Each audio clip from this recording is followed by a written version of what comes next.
Hey guys, have you ever felt disappointed in dating when someone you were interested in simply couldn't live up to your hopes and expectations? If you're single, in midlife, and have dated even a little, you know the disappointment that comes with failed expectations. Maybe they look different in person. Perhaps they aren't as wealthy as you assumed. Or maybe their answers to your questions fall short of what you hope to hear. It can feel like you can't find anyone with the qualities and characteristics you believe you deserve.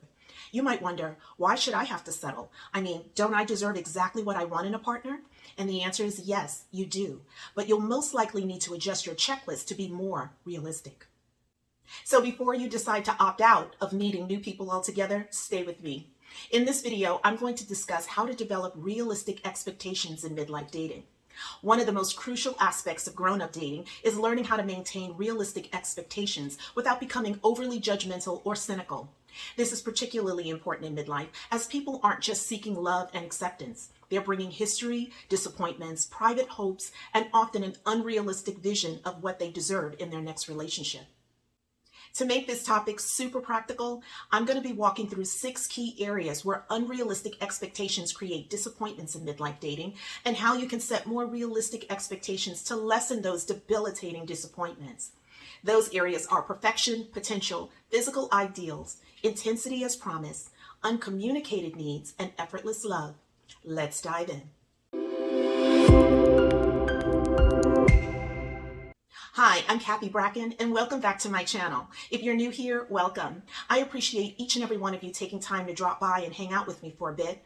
Don't forget to subscribe, tap that notification bell, and give the video a thumbs up. Your support allows me to continue creating my unique brand of self-improvement content aimed at educating, empowering, and inspiring positive transformation in you, the viewer. The first area is perfection. Many people say that they understand no one is perfect, yet they search for partners that often contradict this sentiment. They yearn for a connection that feels almost seamless, a relationship characterized by intense attraction, effortless emotional harmony, and perfectly aligned values. They envision a scenario devoid of any awkward moments, disappointments, or incompatibilities, where everything clicks into place without any significant challenges. However, such an expectation is not only unrealistic, but it also creates a false standard for relationships. This notion of perfection sets individuals up for disappointment, as it overlooks the reality that every person has flaws and that every relationship experience has difficulties. The idea that a partner should meet all your desires ignores the complexity of human connection. The grown-up correction here is to shift your focus. Instead of seeking a partner who eliminates every discomfort, consider whether the connection is respectful, functional, emotionally healthy, and authentic. You don't need to find a perfect match. Rather, aim for a relationship grounded enough in truth, character, and compatibility to lay a solid foundation. Building a meaningful connection requires acknowledging imperfections and valuing the qualities that foster genuine growth together. The second area is expecting potential to become reality. This is a common pitfall for many midlife daters. They encounter someone who is attractive, charming, intelligent, and emotionally engaging, and they begin to imagine not just who the person really is in the moment, but who they might evolve to be down the road. After even a little time dating, thoughts like maybe he'll become more available, or perhaps she will become more affectionate, often clouds one's judgment.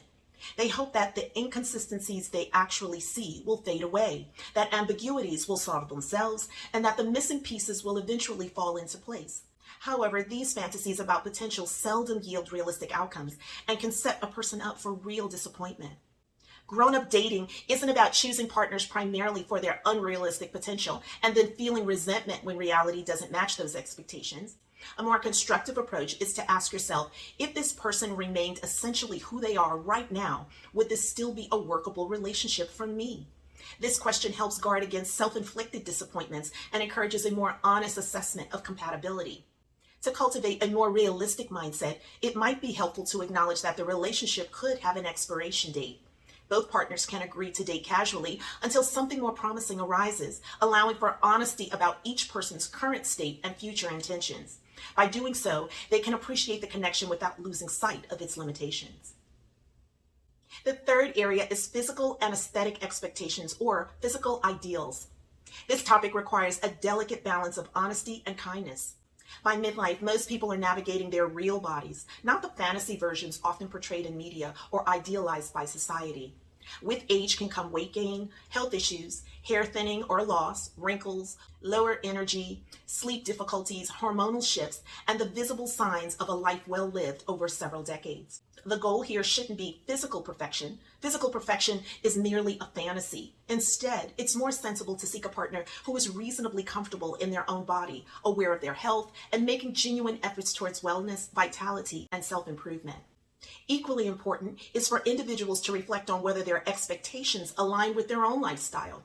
If someone desires a highly disciplined athletic partner who is very appearance conscious while neglecting their own health and physical well-being, it may be time for some honest self-examination. A modern example is the increasingly common expectation that a desirable man should be over 6 feet, earn six figures, and have six-pack abs. While these standards might empower some, such criteria can lead to harshly dismissing other very viable, emotionally available men. This filtering often shifts the focus from healthy standards to unrealistic ones. Realistic expectations matter. Everyone has the right to desire what they want, but it's crucial to recognize how these standards impact the dating pool. When the criteria becomes overly narrow, the options dwindle to an unsustainable level. This doesn't mean anyone should settle. Rather, it's essential to discern whether one is seeking a genuine human connection or merely pursuing an unattainable fantasy. This isn't about shaming someone, it's about maturity. Healthy standards of attraction should be rooted in health, wellness, self-care, and realistic fit, rather than being fueled by fantasy, vanity, or impossible aesthetics. The fourth area is expecting intensity to mean more than it does. Many people mistakenly believe that if a connection feels intense and powerful, it must signal the emergence of something equally significant. However, intensity isn't a reliable indicator of promise or depth in a relationship. In reality, intense feelings can stem from a variety of sources. Sometimes they stem from genuine chemistry. Other times they may come from relief at escaping loneliness. Sometimes projecting fantasies onto another person, or even the fear of the passage of time. Additionally, two nervous systems may react strongly in the early stages of attraction, especially before any real trust has been established. The crucial correction here is to differentiate between what feels intense and what is genuinely stable. Instead of fixating solely on how good the connection feels, shift your focus to whether the relationship demonstrates early signs of stability. Look for factors such as lack of urgency, no rush decision, consistency in behavior, and minimal misunderstandings. This perspective encourages a more thoughtful evaluation of the relationship or connection. It helps you to avoid conflating emotional volume with true emotional substance. Emotional intensity can be enticing, but it shouldn't be mistaken for a solid foundation. Recognizing the difference allows for a more grounded approach to dating, focusing on consistent behaviors and mutual support rather than being swept away by the allure of strong feelings alone. The fifth is expecting uncommunicated needs to align on their own. I call these hidden expectations. A significant amount of dating disappointment arises from the misconception that individuals are bringing only simple preferences to the table. In reality, they're carrying an entire relationship blueprint with them. For instance, one person may desire remarriage while another seeks companionship with strong independence. One might crave regular contact and increasing integration while another prefers monogamy without cohabitation.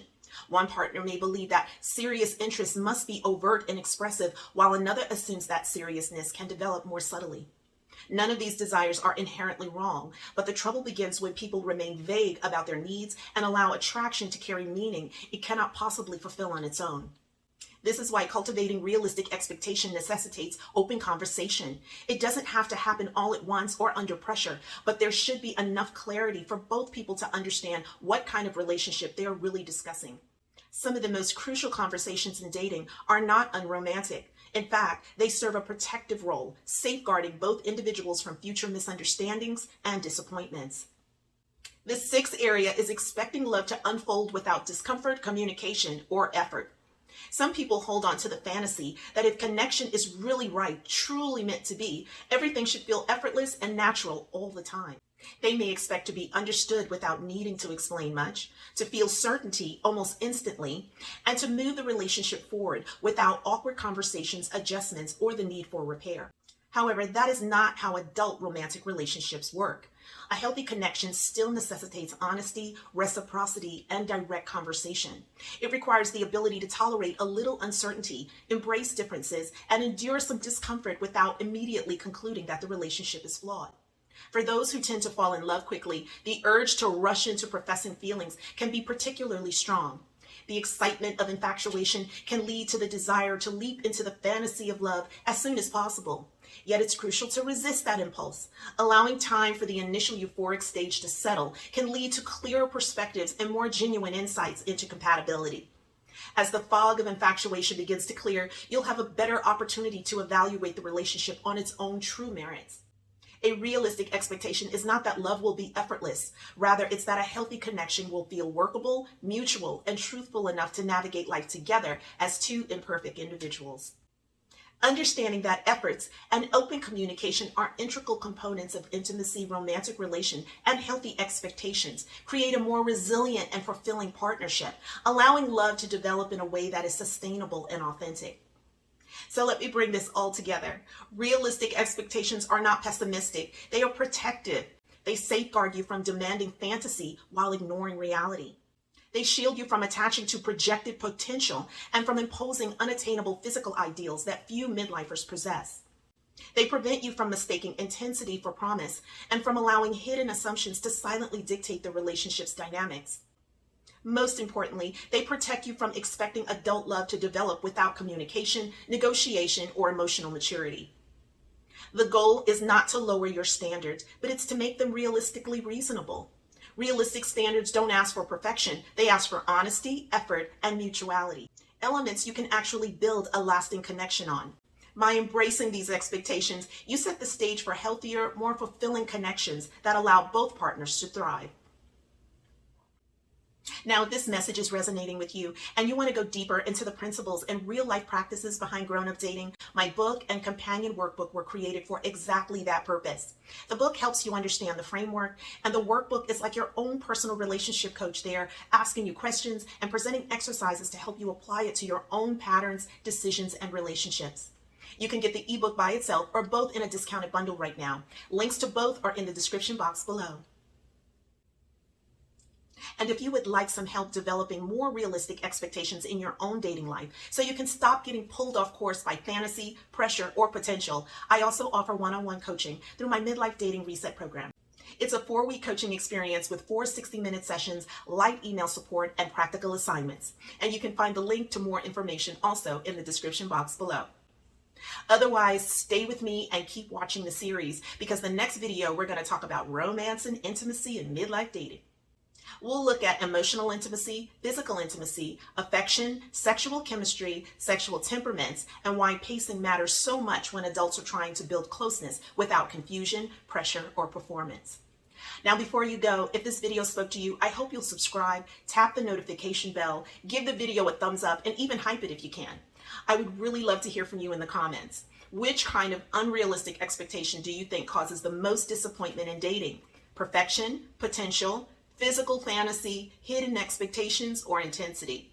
And if you know someone who keeps getting disappointed because they're dating from fantasy instead of reality, please share this video with them. Well, that's all for part 6. Thank you so much for watching. I'm Cathy Bracken, and I'll see you in the next video. Make today amazing and be well.